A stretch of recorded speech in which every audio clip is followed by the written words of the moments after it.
وانشق البحار. Bismillahirrahmanirrahim. Alhamdulillahirabbil alamin.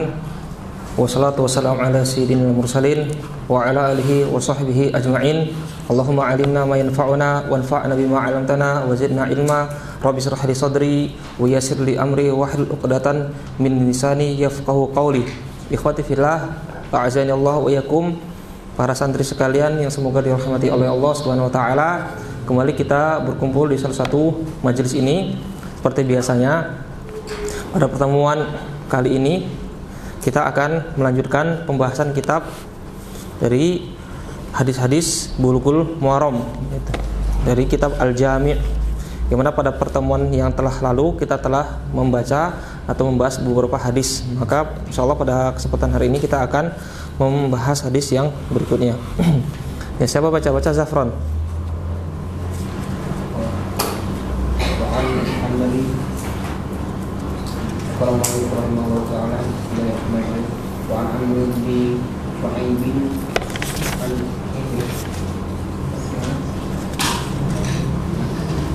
Yang mana?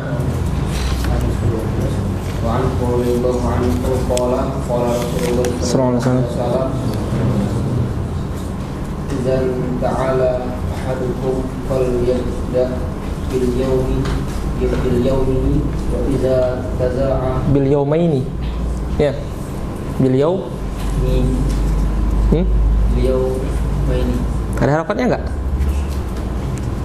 Bil yawmini. Bil Yawmini. Ada wawunya enggak di situ? Bil yamin. Bil yamini wa idza naza'a falyabda bishimali wal takunil yumna awwalahuma tun'alu wa akhirahuma tunza'un. Ya, bismillah. Wa an Aliin qala al-mu'allif rahimahullah taala, wa an Ali radhiyallahu ta'ala anhu, dari sahabat yang mulia Ali bin Abi Thalib, semoga Allah meridhoinya, qala telah berkata Rasulullah sallallahu alaihi wasallam, izan ta'ala ahaduhum, izan ta'ala, apabila salah seorang dari kalian inta'ala, apa inta'ala? Memakai sendal, fal yabda bil yamini, maka hendaklah dia memulai dengan yang kanan. Wa iza naza'a, dan apabila dia naza'a melepasnya, fal yabda, maka hendaklah dia memulai dengan yang kiri. Wal takunil yumna, dan hendaklah bagian yang kanan, awwalahuma, bagian pertama yang dikenakan sendal dari keduanya, wa akhirahuma tunzau, dan akhir dari keduanya yang dilepas. Nah, pada hadis yang mulia ini Rasulullah SAW mengajarkan kepada kita adab memakai sendal. Perhatikan, lihat bagaimana agama Islam ini adalah agama yang mulia, agama yang mengajarkan adab. Sampai-sampai ya Pak, memakai sendal pun diajarkan oleh Rasulullah SAW. Memakai sendal pun diajarkan adabnya oleh Rasulullah SAW. Bagaimana adabnya? Nah, ini perlu diperhatikan, terutama santri, terutama kita semua ya, yang hari-harinya kita bergelut dengan ilmu. Hendaknya kita praktekkan hadis ini, kita amalkan hadis ini. Nah, maka di sini ada perintah, yaitu apa? Hendaknya ketika seorang memakai sendal, dia mulai dari bagian yang kanan. Kemudian ketika dia melepas, maka hendaknya mana yang lebih didahulukan ketika melepas? Bagian yang mana? Kiri atau kanan? Ya, kiri terlebih dahulu.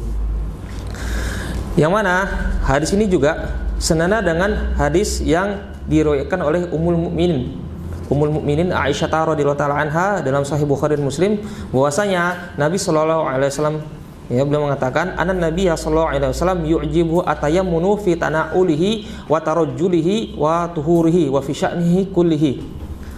Ya. Dalam hadis yang lain bahwasanya Ummul Mukminin Aisyah radhiyallahu anhu, dia berkata bahwasanya Rasulullah sallallahu alaihi wasallam yu'jibuhu, beliau menyukai tayamun. Apa itu tayamun? Mendahulukan bagian tubuh yang kanan. Dalam hal apa? Fi tana'ulihi, apa tana'ulihi? Dalam memakai sendal. Wa tarajjulihi, kemudian dalam apa? Tarajjulihi, menyisir.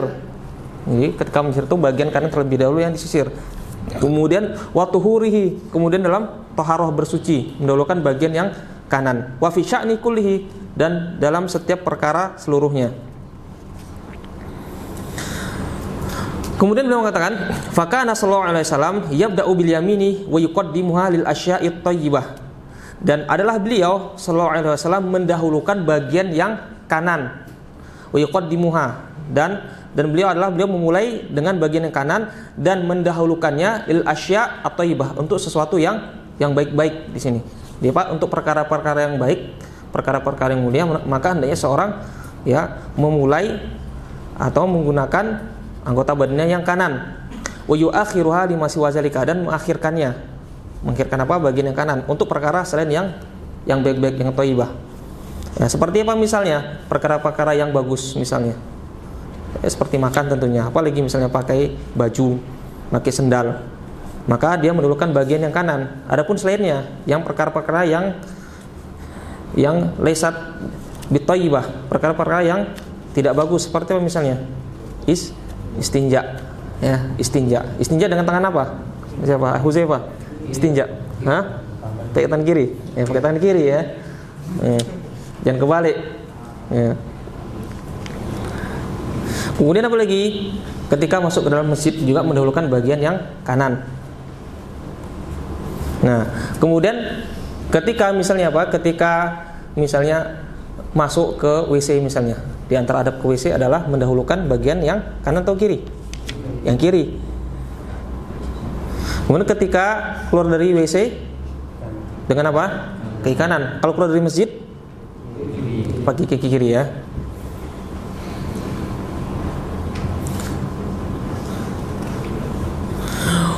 Kemudian di antara pelajaran yang bisa diambil adalah wa kana yakhusu al-yamina fil akli wa syurbi wal musafahah wa tanawul al-asya' at-thayyibah wa yakhusu ashimalil awsakh wal asya' al-mustaqrahah wa hadhihi hiya sunnatu sallallahu alaihi wasallam allati yastatibuha wa yujibuhu fi'luha. Dan adalah beliau mengkhususkan bagian yang kanan, tangan kanan dalam makan, kemudian minum, wa musafahah. Musafahah apa? Lutfi. Musafahah. Masa nggak tahu musafahah? Safaha yusafihu musafahatan. Apa Ibnu? Safahtu fulanan. Apa Azmi? Muhammad Azmi. Apa? Safaha yusafihu musafahatan. Dengan siapa? Rizky Izari. Apa? Jen? Berjabat tangan. Antum kalau berjabat tangan dengan teman antum, dengan saudara antum, dengan tangan apa? Tangan kanan, tangan kiri. Adiyat.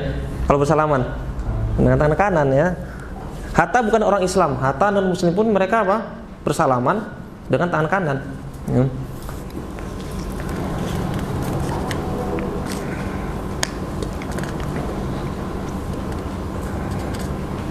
Jadi apa? Berdasarkan hadis ini atau hadis yang ada, bahwasanya apa? Para ulama mengatakan bahwasanya di situ terdapat satu kaidah. Apa tuh kaidahnya? Ya.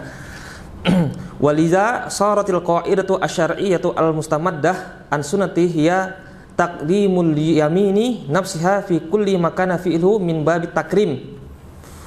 Wa makana didduha ustuhibbalu ashimalu. Nih. Oleh karena itu di situ ada kaidah ya, kaidah syariah yang diambil dari sunnah Rasulullah SAW, itu apa? Mendahulukan bagian yang kanan dalam hal apa? Min bab takrim, hal kemuliaan, hal-hal yang baik. Jadi apa? Untuk hal-hal yang baik maka dia mendahulukan bagian tubuhnya yang kanan. Adapun yang sebaliknya itu Pak, untuk perkara-perkara yang tidak baik seperti apa tadi? Seperti istinja, kemudian apalagi misalnya keluar dari masjid, maka dia mendahulukan bagian yang kiri.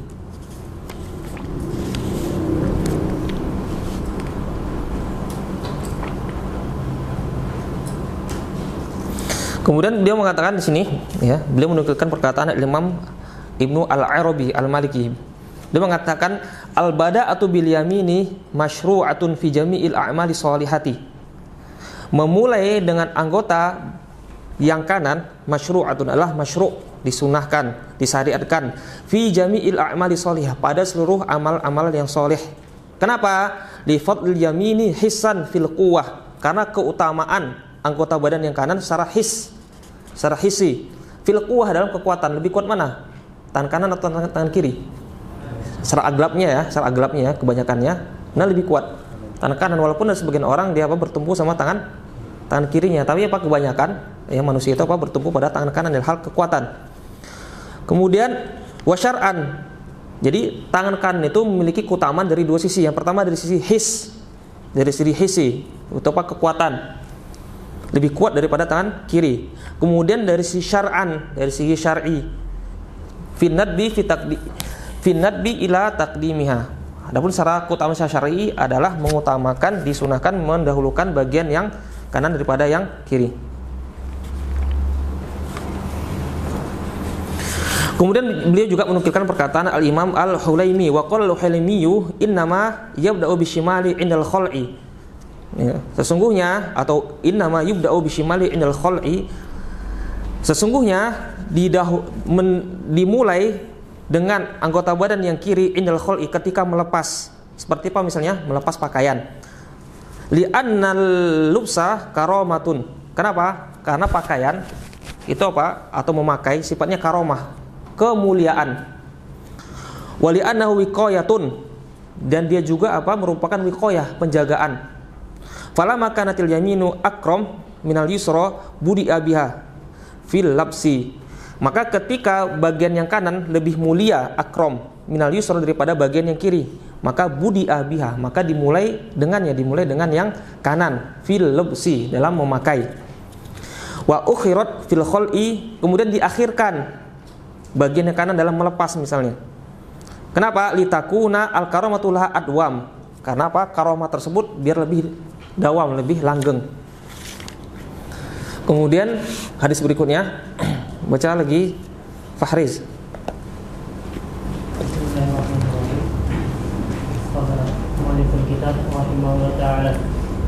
Wa anhu radhiyallahu anhu qala Rasulullah sallallahu alaihi wasallam la yamshi ahadukum bi na'lin wahidatin wal yun'ilhuma jami'an aw liyakhlahuma jami'an, muttafaqun alaih. Naam, wa an aliin, dari sahabat yang mulia Ali radhiyallahu taala anhu, semoga Allah meridhoinya, qala, telah berkata beliau, qala Rasulullah sallallahu alaihi wasallam, telah berkata Rasulullah sallallahu alaihi wasallam, la yamshi ahadukum, janganlah, yamshi apa makna yamshi? Janganlah berjalan salah seorang dari kalian fi na'lin wahidatin, dengan menggunakan satu sendal. Wal yun'ilhuma, maka hendaknya dia memakai keduanya jami'an. Apa iromnya jami'an di sini? Fajar. Fajar. Apa iromnya jami'an? Sebagai hal. Wal yun'ilhuma jami'an, maka hendaklah dia memakai sendal seluruhnya. Au liyakhla'huma, atau dia melepas keduanya seluruhnya. Muttafaqun alaihi. Ya, ma yukhadhu minal hadis. Pelajaran yang bisa dipetik dari hadis ini. Ya, Syekh mengatakan al-Islamu kamilun, agama Islam adalah agama yang sempurna. Wa yad'u ilal kamal, dan menyuruh kepada kesempurnaan. Wa jamilun, dan juga agama Islami adalah agama yang jamil, agama yang indah. Wa yuhibbul jamal, dan mencintai keindahan. Ya, jadi salah kalau ada orang orang Islam dia pakaiannya dia tidak perhatian dengan pakaiannya, tidak perhatian dengan pakaiannya, tidak perhatian dengan penampilannya. Ya, berpakaian lusuh dengan alasan supaya dikatakan zuhud. Salah. Bahwasanya agama Islam ini adalah agama yang mencintai kebersihan. Agama Islam adalah agama yang mencintai kerapian, keindahan. Maka Allah innallaha jamilun wa yuhibbul jamal. Dalam sebuah hadis dikatakan bahwasanya innallaha jamilun, sungguhnya Allah itu indah, wa yuhibbul jamal, dan Allah mencintai keindahan. Fa inna masya al-insani fi na'in wahidatin aw khufin wahidatin. Kemudian beliau mengatakan bahwasanya agama Islam adalah agama yang sempurna. Kemudian agama Islam ini agama yang menyuruh kepada kesempurnaan. Kemudian agama Islam ini adalah agama yang indah, dan agama Islam ini mencintai keindahan. Maka ketika seseorang dia berjalan dengan menggunakan satu sendal atau khuf, sejenis sepatu, pakai satu sepatu, maka dalam tersebut terdapat mukhalafah, menyelisihi, aneh. Nah sekarang ya, kalau ada misalnya santri misalnya pergi ke pasar misalnya atau ke Indomaret pakai satu sendal misalnya, nah, kira-kira apa? Kira-kira lumrah atau aneh? Aneh seperti ini, ya, aneh seperti ini. Ya, ima dia pakai sendal kedua-duanya atau kalau dia lepas semuanya. Maka dikatakan bahwasanya apa? Ya, wa kana hafiyan, adalah Rasulullah SAW, beliau pernah apa? Berjalan tanpa mengenakan alas kaki. Di antara sunnah beliau apa? Berjalan tanpa mengenakan alas kaki. Ini mungkin sesekali kita perlu praktekin ya, sesekali. Mungkin santri misalnya apa kita, misalnya atau antum misalnya ke pasar kan, atau beli apa misalnya, beli mie ayam misalnya, pasar misalnya, waktu liburan, coba misalnya apa? Jalan ke pasar tanpa sendal. Tapi panas ya, karena aspal itu panas ya, nggak terbiasa. Tapi kalau misalnya apa, kalau kita dulu tinggal di waktu di Yaman, di padang pasir, enak kita di jalan di padang pasir itu kan, tanpa mengenakan sendal. Terkadang kita jogging itu tanpa menggunakan sepatu atau sendal. Karena apa? Jalannya pasir. Dia Pak adalah beliau sallallahu alaihi wasallam, dahulunya beliau pernah berjalan tanpa menggunakan alas kaki. Dan terkadang juga beliau memakai sendal di sini. Nah, kedua, al-aslu fin nahyi huwa tahrim. Kemudian hukum asal dari larangan adalah tahrim, adalah haram. Illa anna jumhurul ulama'i hamalu hadzan nahya ala karahiyah. Akan tetapi bahwasanya jumhur atau mayoritas ulama membawa hadis ini larangan kepada apa? Karoha, bukan sampai derajat tahrim, ya. Tidak sampai kepada derajat tahrim haram. Kenapa? Lima rawa at-Tirmidzi an Aisyah qalat, karena ada hadis dari Imam Tirmizi yang diriwayatkan oleh Ummul Mukmin Aisyah radhiyallahu anha, beliau mengatakan ru'ma in qata'a syas'u na'lin Nabi sallallahu alaihi wasallam fa masya fi an-na'lil wahidati hatta yuslihaha. Ya, mungkin saja ya, beliau sallallahu alaihi wasallam terputus tali sendalnya. Jadi ketika beliau berjalan dengan satu sendal, ya kenapa? Mungkin atau barangkali tali sendal beliau itu putus. Maka beliau berjalan dengan menggunakan satu sendal sampai beliau memperbaiki sendal tersebut. Nah, sebagian ulama mengatakan bahwasanya dari berdasarkan hadis ini bahwasanya berjalan dengan menggunakan satu sendal tanpa ada hajah hukumnya adalah makruh, atau ya, kemakruhan dalam memakai sendal itu akan berlaku kalau tidak ada hajah. Tapi kalau ada hajah maka kemakruhan tersebut hilang. Nah, kemudian ada sebagian ulama mengatakan, yaitu Imam Ibnul Arabi, pakai alif lam, Ibnu Arabi, karena sudah ada Ibnu Arabi. Ini orang apa? Orang mulhid dia, orang zindik di sini. Ya, Ibnu Arabi. Tapi kalau pakai alif lam, Ibnu Arabi, beliau salah seorang ulama besar dari kalangan mazhab Maliki, alim besar. Beliau mengatakan, wa qala Ibnu Arabi qila, dikatakan al illatu fihi annaha masyatu syaitan. Dikatakan di sini bahwasanya al illah atau sebab larangan dalam memakai sendal satu. Kenapa? Karena tersebut merupakan masyatu syaitan, bentuk jalannya syaitan seperti ini. Nah, kemudian kita baca hadis berikutnya. Baca, lihat.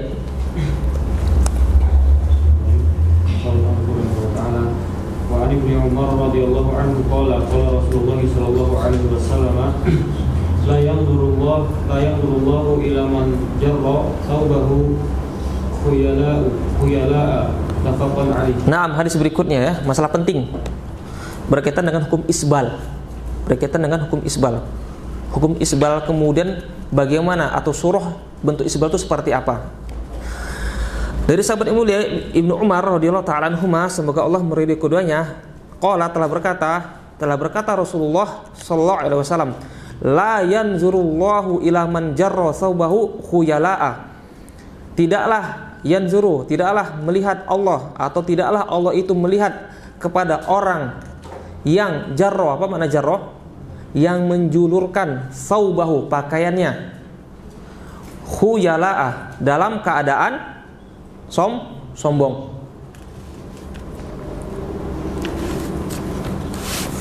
Ma yu'khazu minal hadis, pelajaran yang bisa dipetik dari hadis ini. Yang pertama adalah al hadisu fi wa'idun syadidun liman jarra thawbahu khuyala'a. Hadis ini di dalamnya terdapat wa'id. Apa itu wa'id? Ancaman yang keras terhadap orang yang menjulurkan pakaiannya dalam keadaan khuyala, dalam keadaan sombong. Kenapa? Bi anna Allah Ta'ala yu'ridu anhu. Kenapa? Karena Allah SWT yu'ridu anhu, berpaling darinya. Wala yanzuru ilaihi nazratan rahmah, dan Allah tidak melihatnya dengan penglihatan yang rahmah. Karena di hadis lain dikatakan bahwasanya apa? Ma asfala minal ka'baini fa huwa finnar. Apa-apa yang berada di bawah mata kaki fa finnar, maka dia dalam neraka. Nah, sekarang bagaimana kita menggabungkan antara kedua hadis tersebut? Satu hadis dia mutlak. Apa-apa saja, apa-apa yang berada di bawah mata kaki maka dia di dalam neraka. Ini di sini mutlak. Kemudian di sini muqayyad. Itu apa? Man jarra sabu khuyala, barang siapa yang menjulurkan pakaiannya. Khuyala, ada qaidnya di sini. Itu khuyala, dalam keadaan khuyala. Apa itu khuyala? Sombong. Maka itulah yang termasuk dalam ancaman. Bagaimana hukumnya nanti akan kita bahas di sini. Wa hadzal wa'idu yadullu ala tahrimil isbal. Maka ancaman ini menunjukkan atas tahrim atau haramnya isbal. Wa annahu min kaba'iriz dzunub, dan isbal di antara dosa-dosa besar. Kemudian yang kedua, ajma'al ulama'u ala tahrimil isbal. Tahrim isbal siyabi wa huwa khuyala. Nah, perhatikan, para ulama bersepakat bahwasanya ya, orang yang isbal dalam keadaan khuyala, isbal dengan keadaan sombong, dalam keadaan sombong, maka apa semuanya sepakat dia adalah masuk dalam ancaman ini. Ya. Wa ikhtalafu fima iza fa'ala zalika min ghairi khuyala. Nah, kemudian Syekh mengatakan di sini, dan ulama berbeda pendapat dalam masalah bagaimana kalau ada orang yang dia menjulurkan pakaiannya tetapi dia tidak sombong. Maka di sini Pak ulama berbeda pendapat di sini. Ini bukan pendapat saya ya. Ini pendapat ulama. Ya, kita di sini hanya menukilkan pendapat ulama. Ya, kesimpulan bahwasanya apa? Para ulama berbeda pendapat dalam masalah isbal. Yang pertama apa? Semua ulama bersepakat bahwasanya Pak isbal kalau khuyala dalam keadaan sombong semuanya sepakat bahwasanya itu haram, termasuk kabair, dosa besar. Kemudian mereka berbeda pendapat. Ya, kalau dia isbal tapi dia tidak sombong, sebagian ulama apa mengharamkan secara mutlak. Sama saja, ya. Kenapa hukumnya adalah apa mutlak di situ? Karena berdasarkan hadis yang kita sebutkan tadi, ma'asfala min ka'baini fa finnar. Apa saja yang berada di bawah mata kaki maka dia dalam neraka. Tanpa melihat apakah dia khuyala atau tidak khuyala di situ, apakah dia sombong atau tidak sombong. Hadis ini mutlak dia. Ya. Kemudian ulama yang lain mengatakan tidak. Sebagian ulama lagi mengatakan tidak. Ya, dia masuk ancaman itu kalau dia isbal disertai dengan apa? Dengan khuyala, dengan perasaan sombong di sini. Ini kembali ke masalah usul fikih. Yang mana ini kembali kepada usul fikih. Kalau antum baca itu permasalahan apa? Cukup panjang ya, cukup panjang. Nanti antum bisa baca sendiri di syuruhat. Yang jelas kesimpulannya bahwasanya para ulama di sini berbeda pendapat dalam hukum isbal. Ya, kenapa mereka berbeda pendapat dalam menyikapi hukum isbal ini? Karena kembali ke kaidah usuliyah, itu hamlul mutlak al muqayyad. Nanti kalau antum belajar usul fikih, ya hamlul mutlak al muqayyad, membawakan hadis yang sifatnya mutlak kepada yang muqayyad. Seperti hadisnya tadi, ma'asfala minal ka'baini fa finnar, itu hadisnya adalah mutlak. Maka tidak bisa kita kita hukumi secara mutlak. Karena apa? Ada hadis yang muqayyad di situ, maka kita bawa hadis yang mutlak tadi kepada yang muqayyad. Itu apa? Hadis ini yang kita baca tadi adalah hadis yang ada qaidnya di situ, muqayyad dia. Ya, kembali lagi ke masalah usuliyah. Ulama berbeda pendapat. Apakah ya mutlak itu yuhmal alal muqayyad atau tidak? Ya, kembali ke masalah usul fikih. Ya, hamil mutlak alal muqayyad. Maka para ulama berbeda pendapat, berselisih. Apakah hadis yang mutlak itu dibawakan ke muqayyad atau tidak? Bolehkah hadis yang mutlak dibawakan kepada yang muqayyad? Maka para ulama berbeda pendapat di masalah ini. Nanti antum bisa baca penjelasannya, karena pembahasan ini sangat panjang sekali ya. Sehingga apa? Sehingga ya, kita tidak terburu-buru dalam menyikapi, tidak terburu dalam menghukumi suatu perkara. Kenapa? Ya. Dan ini penting terutama bagi kita santri. Nah, sekarang bagaimana sikap kita dalam menghadapi perselisihan yang ya, yang terdapat di kalangan para ulama. Bagaimana sikap kita? Nah, di situ ada kaidah fikih, ada kaidah fikih mengatakan bahwasanya al-khuruju minal khilafi mustahab. Ya, al-khuruju minal khilafi mustahab. Bahwasanya keluar dari khilaf itu adalah hukumnya apa? Mustahab. Seperti apa? Ini bisa kita terapkan di sini dalam masalah isbal. Bismillah, alhamdulillah, wassalamu ala sayyidina Muhammadin wa ala alihi washabihi ajmain. Kita lanjutkan sedikit lagi tentang masalah isbal. Tadi disebutkan bahwasanya dalam masalah isbal para ulama berbeda pendapat dalam hukum isbal. Ya. Sebagian ulama mengatakan bahwasanya isbal itu haram secara mutlak. Secara mutlak maksudnya apa? Tanpa biqadin nazar, tanpa memandang apakah dia khulaya atau bukan, apakah dia sombong atau tidak. Yang penting selama dia isbal, maka apa hukumnya adalah haram. Itu dia. Kenapa? Ilah dari haram tersebut adalah isbal itu sendiri. Itu apa? Bagi ulama yang mengatakan bahwasanya isbal itu haram. Kenapa? Beliau membiarkan hadis ini secara mutlak, tidak membawakan hadis mutlak kepada muqayyadnya. Dan sebagian ulama lain mengatakan bahwasanya ya ilah dari keharaman tersebut adalah isbal ma'a khuyala, isbal yang disertai dengan kesombongan. Jadi kalau dia misalnya isbal dan dia tidak sombong, maka bagaimana hukumnya? Maka sebagian ulama lagi mengatakan hal itu tidak masuk dalam ancaman tersebut. Ya, yang jelas di sini terjadi khilaf yang sangat kuat, khilaf yang panjang, kemudian masing-masing memiliki dalil yang kuat. Kemudian bagaimana sikap kita sebagai thalibul ilmi menyikapi perbedaan di kalangan ulama? Maka kita kembali lagi kepada kaidah fiqhiyah, yaitu al-khuruju minal khilaf mustahab atau aula. Keluar dari masalah khilaf, perbedaan ulama itu adalah utama, disunnahkan. Seperti tadi, kita mengerti bahwasanya ya, walaupun ada sebagian ulama yang mengatakan berpendapat bahwasanya isbal itu adalah boleh, artinya apa?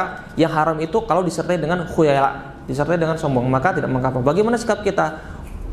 Sikap kita sebagai thalibul ilmi, sebagai penuntut ilmu, hendaknya kita bersikap hati-hati. Bagaimana sikap kita hati-hati? Keluar dari persidangan tersebut. Bagaimana caranya? Ya kita tidak isbal kita. Kenapa? Lebih selamat bagi kita. Ya. Jangan justru sebaliknya. Ya, karena kita thalibul ilmi, kita telah mengetahui dalil, kita telah mengetahui pendapat ulama, justru hadis ini kita gunakan untuk apa? Membela keinginan hawa nafsu kita. Kemudian kita bermudah-mudahan dalam masalah isbal. Ketika ada isbal, diingat sama temannya. Dan ini kan perselisihan di kalangan ulama. Ini kan boleh. Sebagian ulama membolehkan. Ya, perhatikan. Bahwasanya apa? Hal ini bisa antum terapkan atau kita terapkan kalau kita misalnya apa? Melihat orang-orang yang di luar sana, orang-orang awam misalnya. Bagi mereka yang isbal, maka hendaknya apa? Ya, kita beri uzur mereka. Ya, barangkali apa? Ya, barangkali di situ ada qaul, ada pendapat dari ulama yang mengatakan bahwasanya isbal tersebut kalau tidak disertai dengan khulaya, tidak disertai dengan sombong, maka tersebut tidak masuk ancaman. Maka kita apa? Berikan uzur kepada orang-orang awam, orang-orang luar sana. Tapi bagi kita secara terlebih, maka apa? Hendaknya kita bersikap hati-hati. Ya. Toh sekiranya kalau misalnya apa? Kita nanti di kemudian hari bahwasanya apa? Barangkali nanti bahwasanya apa? Pendapat yang lebih kuat yang benar adalah ya, yang mutlak, bahwasanya apa? Bahwasanya isbal itu tanpa memandang apakah dia sombong atau tidak sombong, maka dia dalam neraka. Maka kita selamat, ya kan? Maka kita pilih pendapat yang paling selamat. Ini sikap kita. Karena ada sebagian kita, sebagian santri, sebagian orang itu ketika dia baru mengenal ngaji, ya, kemudian ketika dia melihat orang lain sama muslim, masih dia misalnya apa? Dia tidak ada jenggot, kemudian juga dia masih isbal. Kemudian dia melihat dengan pandangan yang sinis. Ya, banyak terjadi seperti ini, banyak orang-orang ngeluh. Ya, banyak ikhwan-ikhwan salafi misalnya. Ya, tidak sedikit yang seperti ini, ikhwan-ikhwan salafi, ikhwan-ikhwan yang sudah mengenal sunnah, ketika melihat ada orang lain misalnya, dia masih isbal. Misalnya apa? Dia cukur jenggot misalnya. Dia melihat dengan pandangan yang sinis. Karena pernah kejadian salah seorang yang hendak mendaftarkan anaknya di salah satu pondok sunnah, cerita. Kemudian bapak tersebut, ya namanya orang masih awam ya kan, baru masih awam. Dia apa? Dia isbal. Ketika dia masuk pondok, ya, orang-orang pada melihatin orang tersebut, dilihatin dengan pandangan yang sinis. Tidak ditegur, tidak disapa, tidak diucapkan assalamualaikum, tidak diucapkan salam, tapi apa? Tiba-tiba apa? Dilihatin dia dengan pandangan yang sinis. Akhirnya apa bapak ini? Kenapa mereka ini melihat saya seperti ini? Seakan-akan saya ini apa? melakukan apa? Melakukan jarimah, melakukan kriminal. Lihat, seakan-akan apa? Dia ini melakukan kriminal. Maka tidak benar seperti ini ya. Maka bagaimana sikap kita? Sikap kita adalah untuk kita sendiri, kita beramal dengan amalan apa yang lebih selamat. Kita tidak isbal. Maka apa di sini kita larang santri untuk dia isbal. Jangan antum menggunakan apa? Berpendapat dengan pendapat ulama bahwasanya apa ini kan boleh. Jangan. Kita tidak membuka celah yang seperti ini. Hal ini bisa antum terapkan ketika nanti antum di luar sana. Ketika antum nanti di luar sana. Kemudian qala Nawawi rahimahullah taala wa qad ja'a zalika mubayyinan mansusun alaihi min kalami Rasulillah sallallahu alaihi wasallam. Bahwasanya apa? Imam Nawawi rahimahullah beliau telah menjelaskan bahwasanya apa? Al-isbalu fil izari wal qamisi wal imamah. Nah, sekarang isbal itu apa saja kriterianya? Apakah terbatas sama pakaian saja? Maka beliau mengatakan al-isbal fil izar. Isbal itu terdapat pada izar. Apa itu izar? Sarung ya. Rizki Izari, mana Rizki Izari? Ya, Rizki Izari namanya Muhammad Rizki Izari. Kemudian fil wal qamis, kemudian pakaian yang seperti jubah yang pakai Abdullah itu tersebut. Atau apa wal imamah, kemudian imamah seperti siapa sini? Imamah. Ahmad Mauludin mana? Nah, seperti Ahmad Mauludin. Imamah misalnya apa? Belakangnya ini apa sampai menjulur ke tanah misalnya. Maka itu termasuk dalam isbal ya. Jadi isbal tersebut terdapat dalam 3 perkara. Yang pertama dalam masalah apa? Izar, sarung, kemudian pakaian, kemudian imamah. Kemudian mana yang rojeh ya? Allah alam, saya tidak bisa merojehkan. Di sini saya sifatnya hanya menyampaikan pendapat ulama ya, bukan syubhat ya. Jangan nanti antum mengatakan bahwasanya apa ini yang disampaikan ini syubhat. Bukan syubhat ini pendapat ulama. Ya, pendapatnya masing-masing memiliki dalil yang kuat. Masing-masing dari ulama tersebut memiliki apa? Sandaran dan dalil yang kuat. Ya, maka sikap kita adalah berhati-hati. Itu lebih selamat bagi kita. Kemudian baca hadis berikutnya. Baca Faris. Wa anhu radhiyallahu anhu anna Rasulullah sallallahu alaihi wasallam qala idza akala ahadukum falyakul bi yaminihi wa idza shariba falyashrab bi yaminihi fa inna asy-syaitana ya'kulu bi shimalihi wa yashrabu bi shimalihi. Akhrajahu Muslim. Ini berikutnya wa an Ibnu Umar radhiyallahu ta'ala anhuma, dari sahabat yang mulia Ibnu Umar semoga Allah meridhai kepadanya, bahwasanya Rasulullah SAW ia berkata, iza akala ahadukum, apabila salah seorang kalian makan, fal yakul biyaminihi, maka hendaklah dia makan dengan tangan kanannya. Wa iza syariba fal yashrab biyaminihi, dan apabila dia minum maka hendaklah dia minum dengan tangan kanannya. Fa inna syaitana ya'kulu bishimali, maka sesungguhnya syaitan makan dengan tangan kirinya. Wa yashrabu bishimali, dan minum dengan tangan kirinya. Ma ikhwaju minal hadis, pelajaran yang bisa dipetik dari hadis ini. Yang sangat jelas bahwasanya apa di sini? Bahwasanya apa? Hukum makan dengan tangan kanan atau hukum makan dengan menggunakan tangan kiri ataupun minum dengan menggunakan tangan kiri, bahwasanya apa? Ulama mengatakan hukumnya adalah haram. Hukumnya adalah haram di sini ya, haram.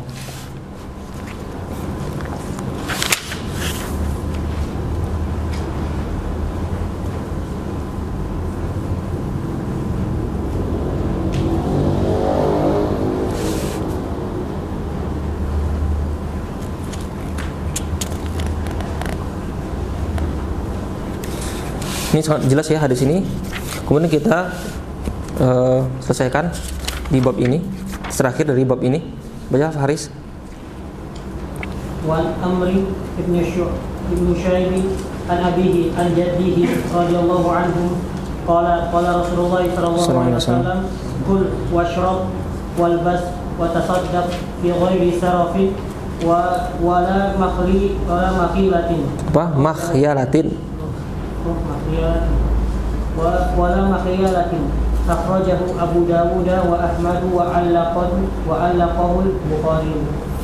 Nah, kemudian wa an Amr bin Shu'aib, dari Amr bin Shu'aib, an abihi, dari bapaknya, an jaddihi, dari kakeknya. Semoga Allah meridai mereka semua. Telah berkata Rasulullah SAW, kul, apa artinya kul? Makanlah, washrab, dan minumlah, walbas, dan berpakaianlah, watasoddaq, dan bersedekahlah, fi ghairi sarofin, tanpa berlebihan, wala makhyalatin, dan juga tanpa apa? Makhyalah, bersikap sombong. Ya.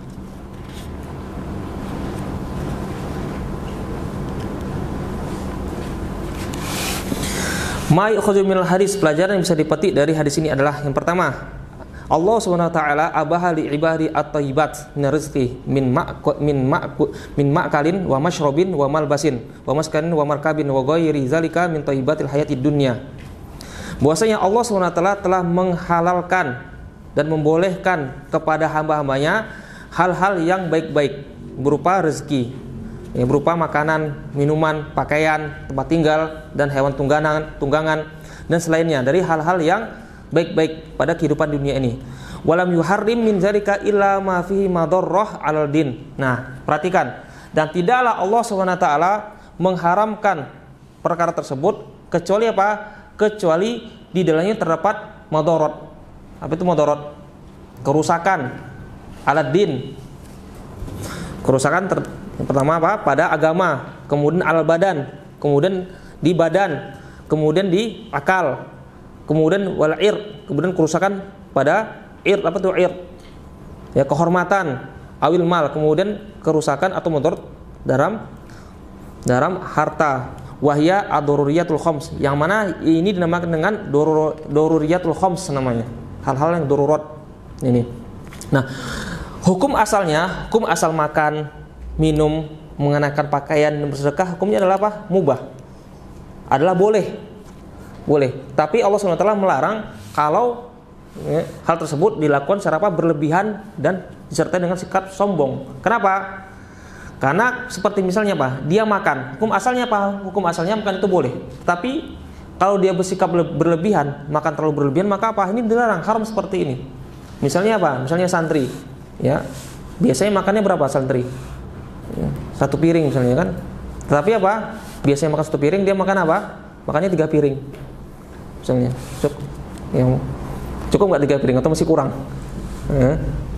3 piring misalnya, atau makannya berlebihan, terlalu banyak, maka seperti tidak boleh. Kenapa? Hal ini akan membahayakan, mudarat bagi dia, mudarat bagi badan dia, ya, mudarat bagi badan dia. Atau apa? Washrab, atau misalnya apa? Atau dia misalnya minumnya banyak sekali, misalnya 1 drum minumnya, ya, 1 drum misalnya, ya. Hukum asal minum adalah boleh, tapi kalau berlebihan haram jadinya. Minum 1 drum, ya bisa meninggal. Ya. Kalau nggak percaya bisa dicoba ya, coba minum 1 drum. Maksudnya sekali minum sekali itu bisa meninggal. Dia sesuatu yang sifatnya apa? Sesuatu yang terlalu berlebihan maka sifatnya apa? Tidak baik. Sesuatu yang berlebihan maka tidak baik, bisa membahayakan.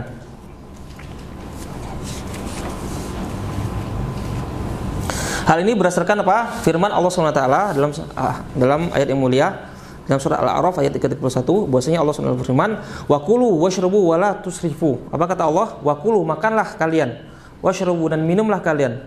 Kemudian apa kata Allah? Wala tusrifu, tapi janganlah kalian berlebih-lebihan. Kita akhiri sampai di sini. Subhanakallahumma bihamdika asyhadu alla ilaha illa anta astaghfiruka wa atubu ilaik.